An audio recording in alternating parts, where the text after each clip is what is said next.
I'd like to get some information on the Civil War sword. Okay. Do you use this for protection?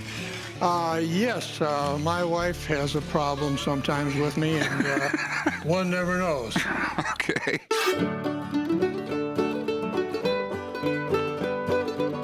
We know this sword is from Georgia. It has belonged in our family for the last 100 and some years. I have no idea what the actual value of this sword is, but I hope to be able to find out today. Do you know anything about it? Well, I know that it was made in central Georgia. In talking with people over the years, they seem to feel that it was definitely an officer's sword. The manufacturer, John McElroy, never worked for the government or for the Confederacy. So he sold to both sides. Okay, a lot of things were like that during the Civil War. Everyone really considered it a skirmish at the beginning. They really didn't think this thing was going to last. During the Civil War, there was a lot of manufacturers that sold to the Union and the Confederacy. Most of these companies were in Europe. They didn't have a vested interest in the war, so they didn't care which side they were selling to as long as they were getting cash. Okay, the major issue I have with this sword is it's really ornate, and you really rarely see that from the South. They just had really, really utilitarian swords, and they imported almost every one of them from England. And I have never even heard of this manufacturer. I can tell you the scabbard's not original. This was not the way they were in the Civil War. This sword feels old, but there are some major red flags. And because Confederate swords are worth so much more than Union swords, they're a lot more likely to be faked. So I gotta have someone look at this before I make an offer. This has been in my wife's family for 4 or 5 generations. I know you did all your research, but remember this, a pawnbroker who trusts his customers is out of business real quick. I would really like my buddy to look at it. Sure. Okay, I mean, he knows everything there is to know about this stuff. That's what he does for a living. He can tell us exactly what it is. Okay. All right?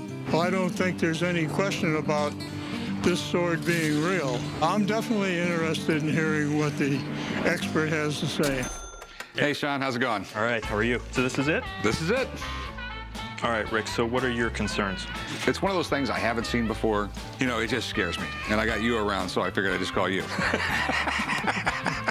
I'm an expert in antique arms and armor, and what I find fascinating about the Civil War period is the plethora, if you will, of weapons that they used and had to rely on, even into the 1860s.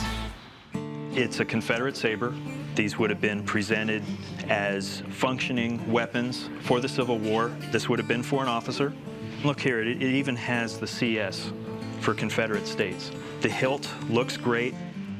The blade doesn't appear that it was ever removed from the hilt.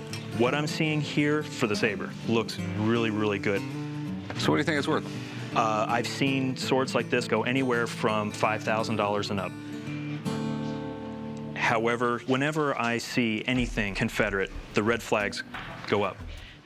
In the past 50 years, there's been a lot of people that have faked anything Confederate because it brings a much higher premium than if it were just a Union piece. And sometimes they've even taken legitimate Civil War things and have put spurious stampings of CS and have, in a sense, ruined what would have been a genuine item to begin with. The reason why Confederate items are so rare is because they were the losing side of the battle, and a lot of their items were destroyed. So how many fakes do you see for every real one you see? Well over 100. It's that bad. Really bad. That's why, you know, I don't even deal in this stuff. It is my belief and opinion that this particular sword is genuine to the period. But if I were Rick, I would stay away from it because so many people have faked these things that the collector confidence is just not there. It's not that it's a ding against this particular item. It's just about Confederate items in general.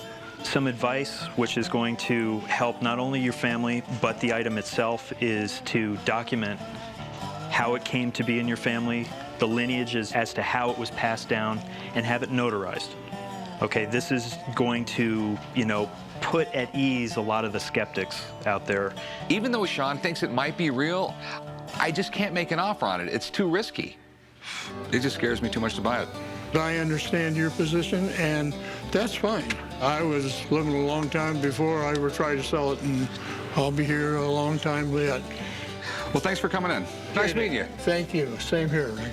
He says it's too risky to put your money into something that you don't know is true. Well, isn't that everything in life today?